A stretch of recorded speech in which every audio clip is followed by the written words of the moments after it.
অনেকেই হাত তুলবেন, বেশিরভাগই হাত তুলবেন বা সবাই হাত তুলবেন যারা মোটরসাইকেল চালাইতে পারেন, তারা তো তুলবেনই, যারা পারেন না তারাও কেন, যে পুরস্কারটা পায়া বিক্রি করে দিব, হাত তুলবে সবাই। কারণ 24 ঘন্টায় 100 রাকাত নফল, এটা কোনো ব্যাপার না। তো এই ব্যক্তি মনে করেন এই হলো একজন, আরেকজন, এই ব্যক্তি দুই ব্যক্তি, যাই হোক আরেকজন, আরেকটা ঘোষণা করা হলো, ভাই আগামী 24 ঘন্টায় যারা যারা একটা গুনাহ করতে পারবেন না তাদেরকে একটা মোটরসাইকেল দেওয়া হবে। এবার হাত উপরের দিকে ওঠে না, না উঠতে গিয়ে আবার নেমে যায়, কয়েকজনের উঠছে আবার নেমে যাচ্ছে। কেন? যাদের উঠছিল ওদের মনে পড়ে গেছে আমি না সুদ খাই। যার উঠতে গেছিল তার মনে পড়ছে আমি না জমির দালালি করে আগামীকালকে একজনের 6 লাখ খাবো। হাতটা উঠতে গিয়ে মনে পড়ে গেল আন্দাজি উঠলে আমি তো দুধ বিক্রি করার সময় মানুষকে খাঁটি বইলে যে 1 কেজি পানি দিয়ে কি জানে মানুষ। হাত উঠতে গিয়ে ওই ব্যক্তি চিন্তা করে আমি যে আপেলটা ওজন করে বিক্রি করি আর যে চুপে চুপে পরিমাপে কমাই, মেশিনের মধ্যেও যে কমানোর নিয়ম আছে, এটা কি আর পাবলিক বুঝে? হাত উঠতে গিয়ে আর ওঠে না। তাহলে বললাম 24 ঘন্টায় 100 রাকাত নফল নামাজ, মাশাআল্লাহ সংখ্যা অনেক। 24 ঘন্টা একটাও গুনাহ করবেন না, হাত উঠে না। এখান থেকে বোঝা গেল এই হলো মনে করেন 24 ঘন্টায় নফল পড়বে 100, আর এই হলো গুনাহ করবে না। এখান থেকে বোঝা যায় 100 রাকাত নফলের চ্যালেঞ্জ নেওয়া সহজ, গুনাহ ছেড়ে দেওয়া কঠিন। কিন্তু নবীজি সাল্লাল্লাহু আলাইহি সাল্লাম বলেন, যেই ব্যক্তি ফরজ নামাজ পড়ে, ওয়াজিব নামাজ পড়ে, নফল নামাজ পড়ে, আবার কিছু নাফরমানি করে, আরেক ব্যক্তি ফরজ নামাজগুলা পড়ে, ওয়াজিব নামাজ পড়ে, কিন্তু নাফরমানি করে না, নফল নামাজ একটু কম পড়ে। আবার এক ব্যক্তি নফলও পড়ে, ফরজ সুন্নত ওয়াজিব সব পালন করে, আবার কিছু নাফরমানি করে। আরেক ব্যক্তি ওয়াজিব ফরজ সবগুলো আদায় করে, নফল নামাজ পারলে পড়ে, না পারলে পড়ে না, কিন্তু নাফরমানি করে না। নবী বলেন যে নাফরমানি করে না, আমি তাকে সমস্ত মানুষের মাঝে শ্রেষ্ঠ আবেদ, শ্রেষ্ঠ ইবাদত গুজার বান্দা বলে ঘোষণা করলাম। তাহলে বলেন তো, নফল বেশি পড়া শ্রেষ্ঠ আবেদ না গুনাহ ছাড়া শ্রেষ্ঠ আবেদ? গুনাহ ছেড়ে দেওয়া শ্রেষ্ঠ আবেদ। এই জন্য হাসান বসরি রহমতুল্লাহ আলাই, একজন বড় আল্লাহর ওলি, তিনি বলেন, মা আবাদাল আবিদুনা বিশাইইন আফযালা মিন তারকি মা নাহাকুমুল্লাহু আন। হাসান বসরি বলেন, একজন আল্লাহর ওলির জীবনের শ্রেষ্ঠ ইবাদত নাফরমানি না করা। হাসান বসরি বলেন, যদি শোনো পৃথিবীতে কেউ আল্লাহর ওলি, খোঁজ নিয়ে দেখবা যে গুনাহ করে কিনা। যদি দেখো না গুনাহ করে না, বুঝবা হা আসলে আল্লাহর ওলি। কারণ আল্লাহর ওলির জীবনের শ্রেষ্ঠ ইবাদত গুনাহ না করা। আল্লাহর ওলির জীবনের শ্রেষ্ঠ ইবাদত কি? গুনাহ না করা। এই জাতীয় কিছু আল্লাহর ওলি আপনি দুনিয়াতে পাবেন, যাদেরকে দেখলে আপনার আল্লাহর কথা মনে পড়বে। যাদেরকে দেখলে আল্লাহর ওলি চিনার উপায়, কিছু আল্লাহর ওলিদেরকে দেখলে আপনার ইজা রুউ যুকির আল্লাহ, তাদেরকে আপনি দেখলে আল্লাহর কথা মনে পড়বে, আখিরাতের স্মরণ হবে, আর গুনাহ ছেড়ে দেওয়ার মানসিকতা তৈরি হবে। এরকম কিছু মানুষ দুনিয়াতে পাবেন। আবার অনেক সুন্দর, দেখতে শুনতে অনেক সুন্দর, কিন্তু বেদাতের মধ্যে লিপ্ত। এর দেখলেই হক্কানি উলামায়ে কেরাম বলে ধর এদিকে যাবো না। কেন? দেখতে তো সুন্দর, কিন্তু আপনার মন চায় না কেন সেখানে যাই। উনি দেখতেও সুন্দর, মাশাআল্লাহ, আল খাল্লা টেল্লা নিয়ে আছে, সব সুন্দর, কিন্তু এরপরে উলামায়ে কেরাম বর্জন করতেছে। কেন? জানো ভালো জান সুন্দর তো। অন্যদিকে একজন মানুষ কালো, আর উলামায়ে কেরাম লাখ লাখ আলেমরা তার কাছে, কালো মানুষটার কাছে গিয়ে ভিড় জমাইতেছে। কেন? বুঝলেন? একটা মানুষ কালো, লাখ লাখ আলেম তার কাছে যাইতেছে। কেন? কিছু আছে। আবার একজন দেখতে অনেক সুন্দর, মাশাআল্লাহ, ওনারে দেখলে মনে হবে ফেরেশতা, কিন্তু উলামায়ে কেরাম যায় না। এই জন্য বুঝতে হবে যে আল্লাহর ওলি যারা, তাদেরকে দেখলে আল্লাহর কথা স্মরণ হবে, তাদেরকে দেখলে আখিরাতের কথা স্মরণ হবে। এই জন্য দেখবেন এলাকায় অনেক মানুষ দেখতে সুন্দর, নামাজ পড়ে না, এরে দেখলে মায়া লাগে না। অনেক মানুষ দেখতে কালো, লোকটা নিয়মিত নামাজ পড়ে, এরে দেখলে এক কাপ চা খাওয়াইতে মন চায়। ওই যে আল্লাহ ভালোবাসা তৈরি করে, কালে হুয়া তু কিয়া হুয়া দিলওয়ান, কালা কিন্তু দিল আছে ভালো। এই জন্য কালো দেখতে, কিন্তু দেখলে মায়া লাগে। এই মেয়ে আপনি এরে তো মায়া করেন কা? ও হুজুর এমনি ভালো লাগে। ওই কালো মানুষ, কালো হইলেও ভালো লাগে, ও ভালো মানুষ। আল্লাহ আমাদেরকে বুঝার তৌফিক দান করেন। তো যাই হোক, হাসান বসরি রহমতুল্লাহ আলাইহি বলেন, মা আবাদাল আবিদুনা বিশাইইন আফযালা মিন তারকি মা নাহাহুমুল্লাহু আন। আল্লাহর ওলির জীবনের সর্বশ্রেষ্ঠ ইবাদত হলো গুনাহ না করা। আল্লাহর ওলির জীবনের শ্রেষ্ঠ ইবাদত গুনাহ না করা। তাহলে আমাদের 5 নাম্বার আলোচনা চলতেছে, হারাম বর্জন করা শ্রেষ্ঠ আবেদ হওয়ার উপায়। তিরমিজির হাদিস 2305 নম্বর হাদিস। এই হাদিসের বর্ণনাকারী আবু হুরায়রা রাদিয়াল্লাহু তাআলা তিনি বলেন, রাসূলুল্লাহ সাল্লাল্লাহু আলাইহি সাল্লাম একদিন ঘোষণা করলেন, মাইয়া আখুযু আন্নী হাউলাইল কালিমাত ফায়ামালু বিহিন্না আও ইউআল্লিমু মান ইয়ামালু বিহিন্না। রাসূলুল্লাহ সাল্লাল্লাহু আলাইহি সাল্লাম একদিন ঘোষণা করলেন, কে আছো, আমি নবী এখন কিছু কথা বলবো, এই কথাগুলা গ্রহণ করবা, নিজে আমল করবা, যারা আমল করবে তাদেরকে শিখাইয়া দিবা, এমন কি কেউ আছো? সাহাবী আবু হুরায়রা রাদিয়াল্লাহু তাআলা আনহু বললেন, হুজুর আমি আছি, আমি আপনার কথাগুলা গ্রহণ করব, নিজে আমল করব, যারা আমল করবে তাদেরকে আমি শিখিয়ে দিব। কোন সাহাবী বলছে? বলেন কোন সাহাবী? আবু হুরায়রা। নবীজির একজন আজীব ছাত্র, ক্লাসে যদি কোনো ছাত্র নাও থাকে, একজন থাকবে, তার নাম আবু হুরায়রা রাদিয়াল্লাহু তাআলা। ওই জামানায় সাহাবায়ে কেরাম আবু হুরায়রা রাদিয়াল্লাহু তাআলা আনহুকে জিজ্ঞাসা করছে, আবু হুরায়রা, আচ্ছা তুমি এত হাদিস কিভাবে বলো, একটু বলো তো। ওই জামানায় সহিহ মুসলিমের বর্ণনা, আবু হুরায়রা রাদিয়াল্লাহু তাআলা আনহু বলেন, আলা মিলই বাতনি, আমি পেটে ভাতে নবীর দরবারে পড়ে থাকতাম, নবী খাবার পাইলে আমি খাইতাম, নবী না খাইলে আমি খাইতাম না, ক্লাস মিস করতাম না, আমি পেটে ভাতে নবীর দরবারে পড়ে থাকতাম। এই জন্য নবীজির ক্লাসে আবু হুরায়রা রাদিয়াল্লাহু তাআলা মাত্র 3 বছরের ছাত্র ছিলেন, তো আল্লাহ তাআলা তার মাধ্যমে সবচাইতে বেশি হাদিসের খেদমত করেছেন। 5000-এর বেশি হাদিস আল্লাহ তাআলা এই সাহাবী আবু হুরায়রার মুখ থেকে বের করেছেন। ছাত্র ছিলেন কয় বছর? মাত্র 3 বছর। অথচ ওনার চেয়ে আরো অনেক বছরের বেশি বেশি ছাত্র আছে, তো আল্লাহ তাআলা কবুল করেন। তো এই আবু হুরায়রা রাদিয়াল্লাহু তাআলা বলেন, হুজুর আমি আছি, আমি আপনার কথা শুনবো, গ্রহণ করব, নিজে আমল করব, অন্যদেরকে শিখিয়ে দিব। আবু হুরায়রা রাদিয়াল্লাহু তাআলা আনহু সম্পর্কে ছাত্র যারা আছেন একটু মন দিয়ে একটা কথা শুনেন, তার কিন্তু শুরুর দিকে মেধা এত প্রখর ছিল না। কোন সাহাবী? মেধা প্রখর ছিল না।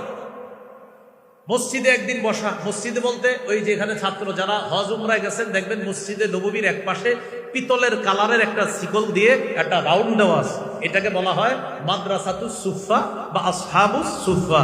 এই মাদ্রাসায় রাসূল সাল্লাল্লাহু আলাইহি সাল্লাম ক্লাস করাইতেন আর সাহাবীরা এখানে বসেই ক্লাস করতেন। এখন আবু হুরায়রা রাদিয়াল্লাহু তাআলা আনহু মসজিদে বসা, নবীজি সাল্লাল্লাহু আলাইহি সাল্লাম কামরা থেকে বের হইছে, মনটা খারাপ। সহিহ বুখারীতে আছে 119 নম্বর হাদিস। আবু হুরায়রা রাদিয়াল্লাহু তাআলা আনহু বললেন, হুজুর সামিআতু মিনকা হাদিসান কাসীরা ফাআনসা, আমি আপনার কাছে প্রচুর হাদিস শুনি কিন্তু আমি ভুলে যাই খালি। আমি আপনার কাছ থেকে প্রচুর হাদিস শুনি, হাদিসগুলা আমি ভুলে যাই। নবীজি বললেন, তাই? ফাহা, তাহলে এক কাজ করো, উৎসুদ রিদা, আর তোমার চাদরটা একটু বিছায়া দাও। আবু হুরায়রা রাদিয়াল্লাহু তাআলা আনহু বলেন, ফাবাসাততুহু, আমি আমার চাদর বিছিয়ে দিলাম। চাদর বিছানোর পর এই বিছানো চাদরের মধ্যে রাসূল সাল্লাল্লাহু আলাইহি সাল্লাম ফাগারাফা বিয়াদাইহি, হাত থেকে চাদরের মধ্যে এইভাবে কি জানি ঢেলে দিলেন, এইভাবে দিয়ে দিছে। তো চাদরে তো আর কিছু নাই, আর এমনি দেখছে যে এরকম করছে, তো নবীজির হাত তো ফাঁকা, আসলে তো কিছু আছে। সুবহানাল্লাহ, এটা আল্লাহ জানেন, আর রাসূল সাল্লাল্লাহু আলাইহি সাল্লাম তার মুজিজা, নবীজি জানেন যে নবীজি এইভাবে কেন করছে। স্বপ্নেও যদি নবীজি কারোর সাথে এরকম সাক্ষাৎ করে তাও কাজ হয়ে যাবে ইনশাআল্লাহ। রাসূলুল্লাহ সাল্লাল্লাহু আলাইহি সাল্লাম এটা করার পরে বললেন, চাদরটা পেঁচাও। আবু হুরায়রা রাদিয়াল্লাহু তাআলা আনহু পেঁচাইছে, এইভাবে একদম পুরো বইটা ফেলছে। বটার পর নবী বললেন, এবার এটা নিজের সাথে মিলাও।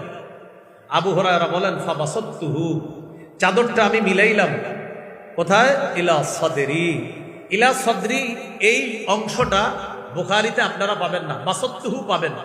ইলা সাদরিটা বুখারী যারা পড়েন বা পড়ান, বাইনা সাতরাইন, 2 লাইনের মাঝে ছোট্ট করে লেখা আছে ইলা সাদরি। এটা কিন্তু মূল ইয়াতে নাই, আপনার এবারতে পাবেন না। মূল এবারত মূল কিতাবে পাবেন, ওই মোবাইলের যে অ্যাপস আছে ওইটাতে আবার পাবেন না। কিন্তু মূল কিতাবের 2 লাইনের মাঝে ছোট্ট করে লেখা ইলা সাদরি। আমি চাদরটা আমার বুকের সাথে মিলাইলাম। আবু হুরায়রা বলেন, এই চাদর বুকের সাথে মিলানোর পর ফামা নাসিতু শাইআন বাদা, আমি জীবনে যা শুনি আর কখনো ভুলি না। ছাত্র ভাই যারা আছি, ওস্তাদদের কাছে দোয়া নেওয়া জরুরি, দোয়া নেওয়া জরুরি। সাবেক ছাত্ররা সুন্দর আয়োজন করছে, আমি মনে করি এই আয়োজনের মূল উদ্দেশ্য তারা উস্তাদদের কাছে দোয়া নিবে, এই জন্য এখানে উপস্থিত হয়েছে, তাদের ভবিষ্যৎ জীবনটা যেন সুন্দর হয়। ছাত্র যারা আজকে এখানে উপস্থিত হয়েছে, সাবেক ছাত্ররা, এই ছাত্রদের জীবনে চলার পথে শ্রেষ্ঠ একটা কঠিন শক্তি হবে তাদের চলার পথে ওস্তাদদের দোয়া। ওস্তাদদের দোয়া, এটা মনে রাখবো, ওস্তাদদের দোয়া। এই জন্য ছাত্র ভাই যারা এখানে আসছি, আমরা একটা কথা মনে রাখবো, আপনাদের একটা বুদ্ধি দিই, ওস্তাদদের দোয়া পাওয়ার একটা সহজ উপায় আছে। সেটা কি?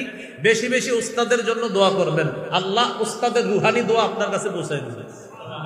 আপনি দোয়া করবেন ওস্তাদের জন্য, ওস্তাদেরটা আল্লাহ আপনার কাছে পৌঁছায় দিবে। কারণ এক হাদিসে আসছে, আমি যখন বলবো আল্লাহ তাকে মাফ করেন, আমার মাথার কাছে একটা ফেরেশতা বসে বলে আল্লাহ আপনি তাকে মাফ করেন। তাকান তাকান, সবাই দিকে তাকান। আমি যদি বলি আল্লাহ আমার এই ভাইটারে আপনি মাফ করেন, ফেরেশতা বলে আল্লাহ আপনি এরে মাফ করেন। মুসলিমের বর্ণনা, তিরমিজিরও বর্ণনা, কোন ব্যক্তি যখন বলে আল্লাহ আমার ভাইকে আপনি মাফ করেন, আমার ভাইটা সৌদি আছে, আল্লাহ তার হায়াতে বরকত দেন, ফেরেশতা বলে আল্লাহ আপনি এই ব্যক্তির হায়াতে বরকত দেন। আল্লাহ আমার ভাইটা ব্যবসা করতেছে, তার ব্যবসা বরকত দেন, ফেরেশতা বলে আল্লাহ আপনি এই বেটার জীবনে বরকত দিয়ে দেন। এখন আল্লাহ আমার উস্তাদের পরিবারে আপনি বরকত দিয়ে দেন, আল্লাহ আমার উস্তাদের পরিবারটাকে আপনি সুখে রাখেন, আল্লাহ আমার উস্তাদের যারা বেঁচে নাই, আমার উস্তাদদের মধ্যে তাদের কবরটা জান্নাতের বাগান বানায় দিবেন।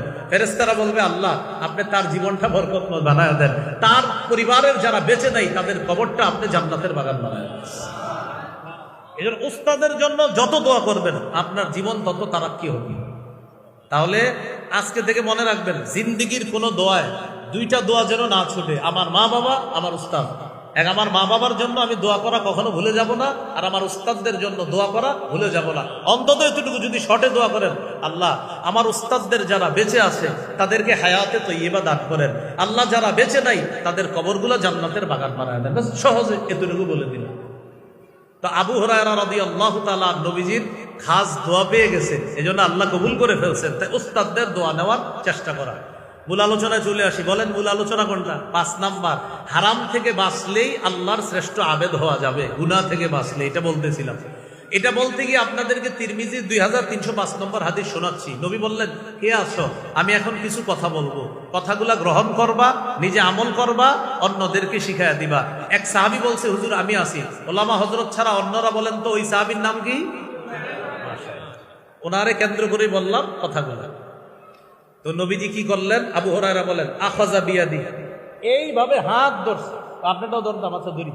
এইভাবে হাত ধরছে। হ্যাঁ, নবীজি বলেন, আবু হুরায়রা বলেন, নবীজি আমার হাত এইভাবে ধরে, বাবা যেমন সন্তানকে শিখায়া দেয়, নবী আমাকে এইভাবে একদম হাত ধরে ধরে 5টা কথা শিখাইয়া দিচ্ছে।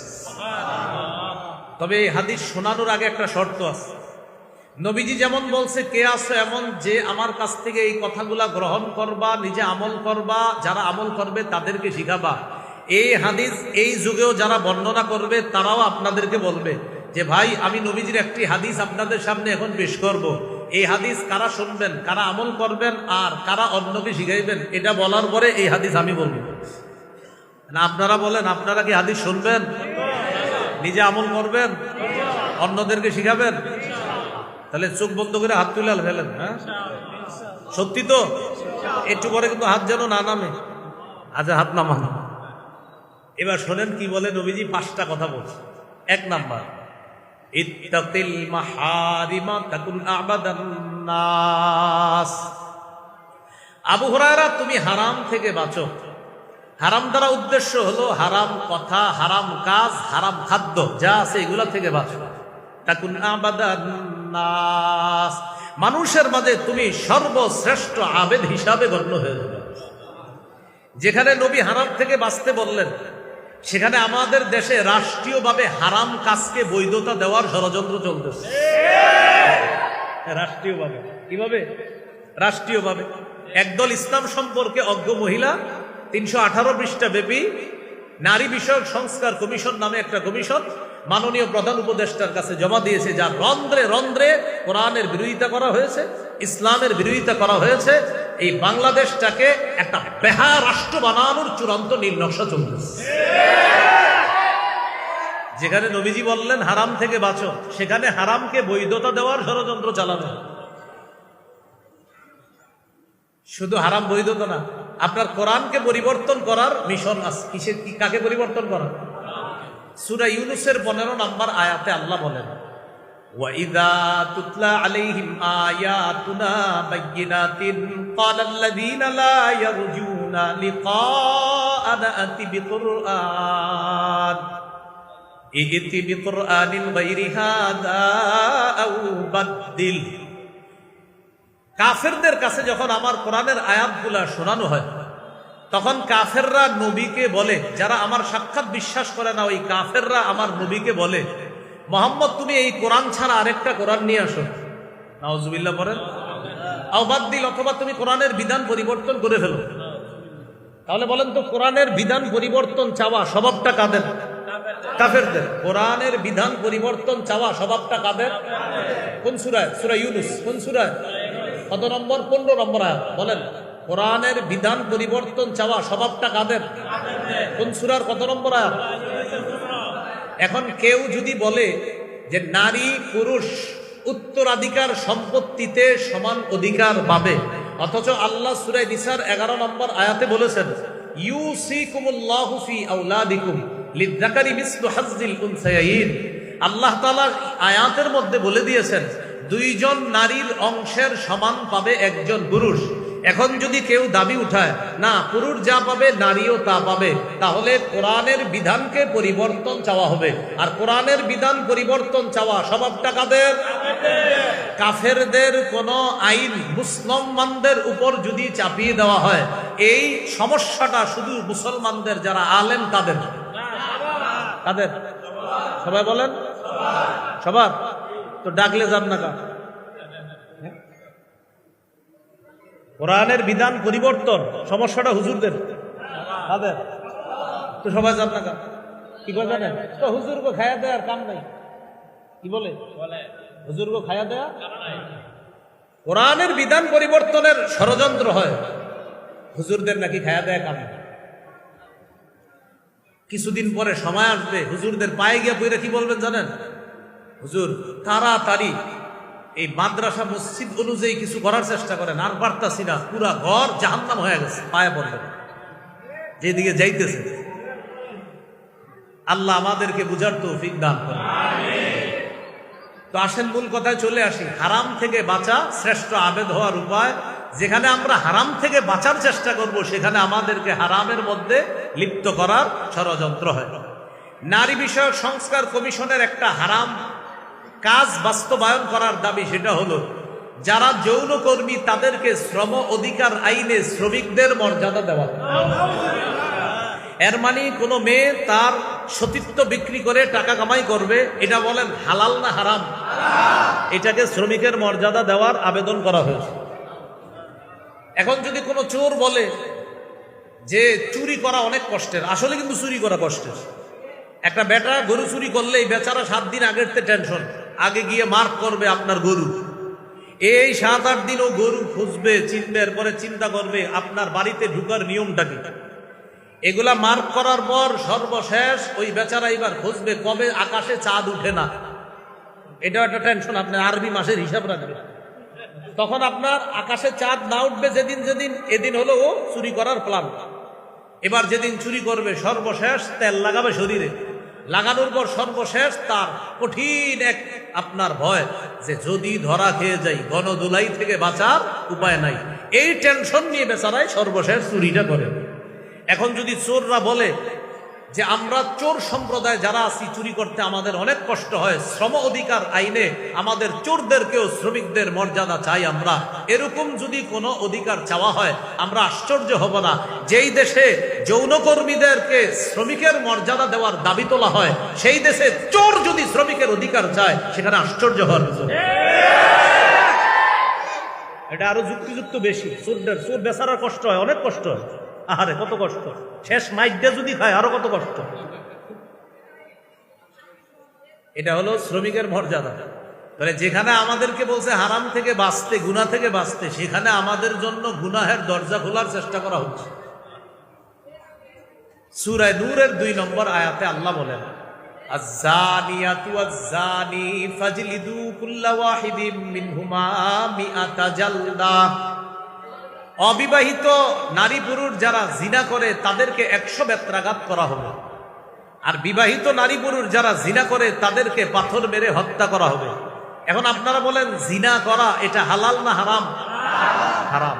তাহলে এরকম কোন কমিশন বাস্তবায়ন করা, এটার মানে হলো জিনাকে বৈধতা দেওয়া, আর জিনা বৈধতা দেওয়া মানে একটা হারামের বৈধতা দেওয়া।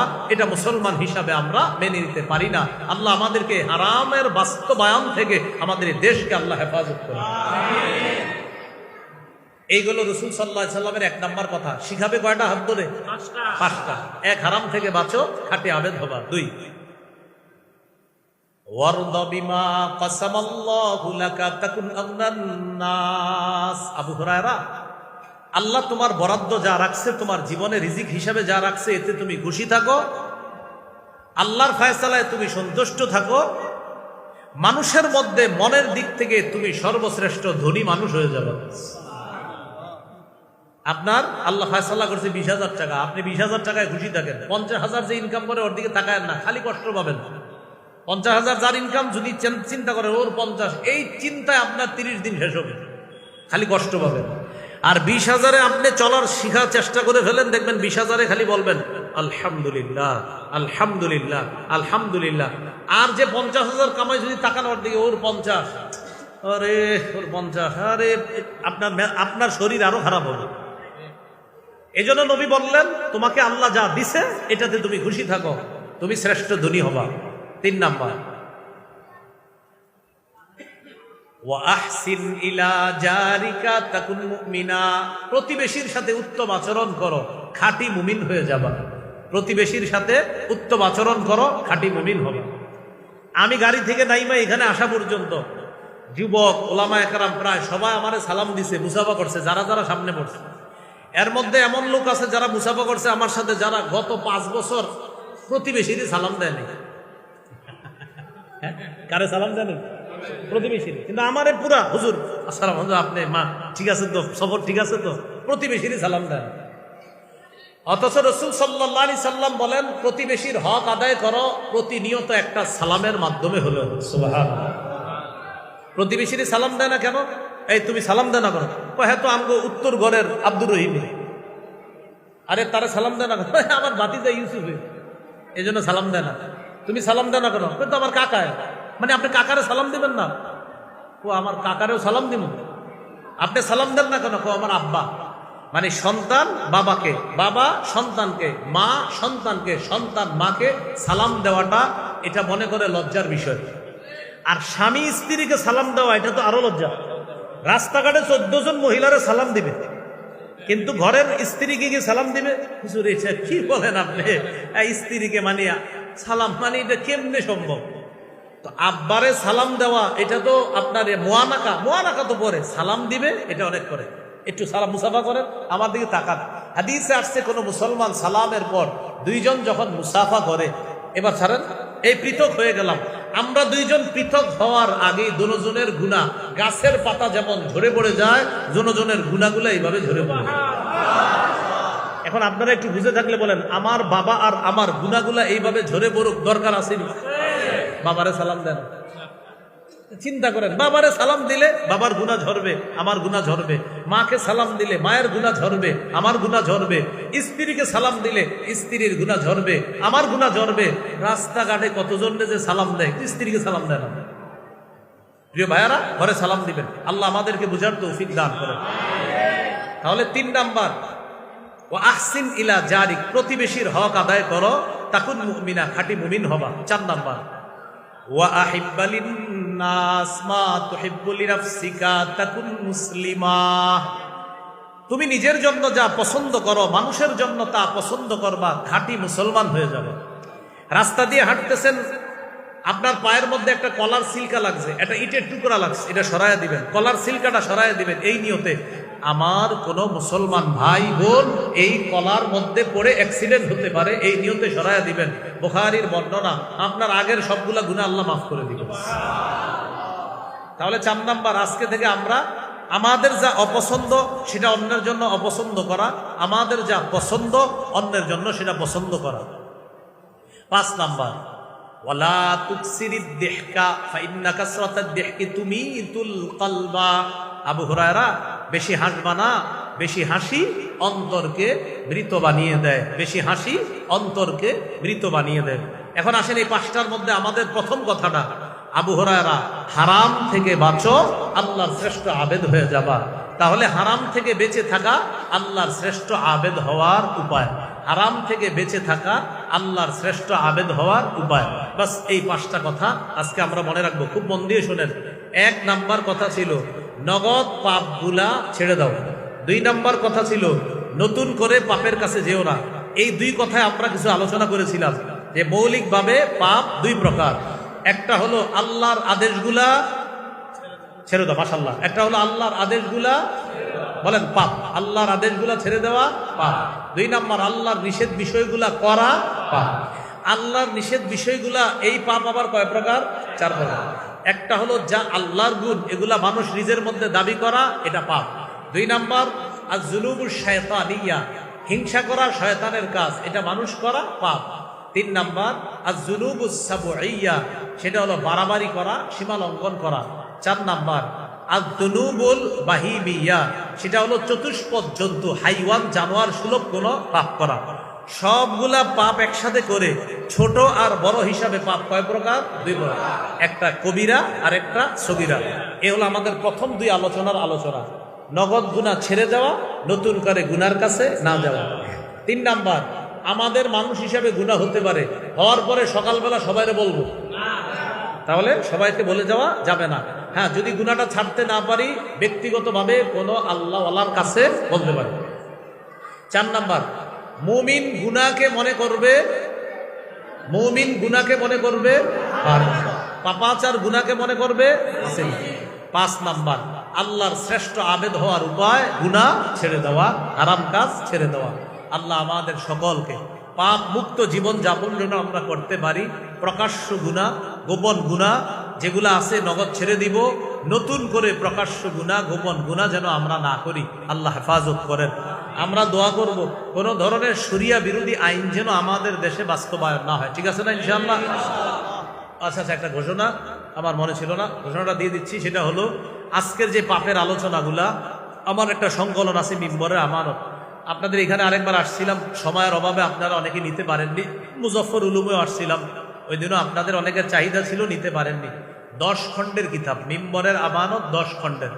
আজকের যে পাপের আলোচনাগুলা, কিছু আলোচনা পাবেন 3 নাম্বার খণ্ডে আজকের, আর কিছু আলোচনা পাবেন 9 নাম্বার খণ্ডে এবং 10 নাম্বার খণ্ডে। বাকি আমি বলে দিচ্ছি কোন খণ্ডে কোন আলোচনা। প্রথম খণ্ডের আলোচনা হলো সন্তানের 64টি অধিকার। দ্বিতীয় খণ্ডের আলোচনা শিরিক, বেদাত, কুফর, তাওহীদ। তৃতীয় খণ্ডের আলোচনা হালাল, হারাম। এই হালাল আর হারামের আলোচনায় লম্বা আলোচনা পাবেন, যে অনেকগুলা হারাম যেগুলো আমরা অহরহ করে থাকি। 4 নাম্বার খণ্ডে স্বামীর 24টি অধিকার, স্ত্রীর 19টি অধিকার। 5 নাম্বার খণ্ডে লা ইলাহা ইল্লাল্লাহর ব্যাখ্যা। 6 নাম্বার খণ্ডে নামাজ। 7 নাম্বার আর 8 নাম্বার খণ্ডে নাপাক, পাক এবং নামাজ সম্পর্কে অনেকগুলা মাসালা আলোচনা করা হয়েছে। 9ম খণ্ডে যাকাত, রমজান, রমজানকে স্বাগত জানানো, রমজানকে বিদায় জানানো, বিদায়ের সময় গুনাহমুক্ত হতে পারলাম কিনা, এটাকে কেন্দ্র করে লম্বা আলোচনা 9ম খণ্ডে। 10ম খণ্ডের আলোচনা রমজান পরবর্তী 8টা কাজ। এই আলোচনা 10ম খণ্ডে। রমজানের পরে আমাদের 8টা কাজ। এই 8 কাজের পরে আমাদের প্রস্তুতি, আল্লাহ তৌফিক দিলে হজ করা। হজের পরে কোরবানি, আল্লাহ তৌফিক দিলে কোরবানি করা। এবছর আমি আপনাদেরকে বলবো 10ম খণ্ডটা আপনারা সংগ্রহে রাখলে, গরু কিনার আগে 10ম খণ্ডের একটা অংশ আছে কোরবানির মাসালা, সেখানটা আপনারা একটু বইরা যাবেন। যাওয়ার আগে 5-10 মিনিট দেখলে হবে কিতাবটা। দেখবেন গরুর শিংটা কেমন হবে, গরুর হাত কেমন, পা কেমন, গরু কেমন হলে কোরবানি হবে না আর কেমন হলে হবে, লম্বা আলোচনা 10ম খণ্ডে। এরপরে কোরবানি দিলেন, কোরবানির পরে আমরা দাওয়াত খাই, দাওয়াত দেই, ঠিক না? এ দাওয়াত খান আর দাওয়াত দিতে গিয়ে কিছু ভুল হয়, কিছু ভালো কাজ হয়। কোনগুলা ভালো কোনগুলা খারাপ, দশম খণ্ডের আলোচনা। এরপরে হলো মুহররম মাস, সাহাবীদেরকে সমালোচনা করে অনেক মানুষ, এই সমালোচনার লম্বা জবাব দেওয়া হয়েছে দশম খণ্ডে। এরপরে সফর মাস, সফর মাসে আরবে কিছু কুসংস্কার ছিল, এই কুসংস্কারগুলা বাংলাদেশে এইভাবে মুহররম মাসে অনেকে মেয়ে বিয়ে দেয় না। আর কিছু কুসংস্কার এমন, ঘরের চালে আইসা যদি কাক কা কা করে, মনে করে ছেলেটা বিদেশে ভালো নাই, মেয়েটা বিদেশে ভালো নাই, এমন মনে করে। এই জাতীয় কুসংস্কার বিষয়ে আলোচনা দশম খণ্ডে। তো যাদের প্রয়োজন হবে আপনারা অনলাইন থেকে মিম্বরে আমানত লিখে সংগ্রহ করতে পারবেন। এখানে গাড়িতে আছে, ওই ড্রাইভার উনি বললেন আমাকে ঘোষণা করার জন্য, ওনারা নিয়ে এসেছে। আপনি এখান থেকেও সংগ্রহ করতে পারেন, বা এখানে সম্ভবত একটু কমে পাবেন ওদের কাছ থেকে। 1 থেকে 10 খণ্ড যদি পারেন পুরোটাই সংগ্রহ করেন, না পারলে যেই খণ্ডগুলো পারেন এটা সংগ্রহ করেন। আর একটা ঘোষণা শুনে নেন, আগামী 2-1 মাসের মধ্যে আমার নতুন একটা সংকলন আসবে, এটার নামই পাপ। নাম কি? কিতাবের নাম কি? পাপ। একটা কিতাবে আসবে, নাম পাপ। প্রায় 600-650 পৃষ্ঠা, 2 খণ্ডে, 1 খণ্ডে 300 আর 1 খণ্ডে 300 পৃষ্ঠা। এই 600 পৃষ্ঠার একটা আপনার দুইটা মিলে 600 পৃষ্ঠা একটা কিতাবে আসবে, নাম পাপ। নাম কি? পাপ। এটা আসলে ইনশাল্লাহ এটাও সংগ্রহ করে নেবেন। আল্লাহ আমাদের সকলকে আজকে যে কথাগুলো বললাম শুনলাম, প্রকাশ্য পাপ গোপন পাপ থেকে যেন আমরা বাঁচতে পারি, আল্লাহ তৌফিক দান করেন।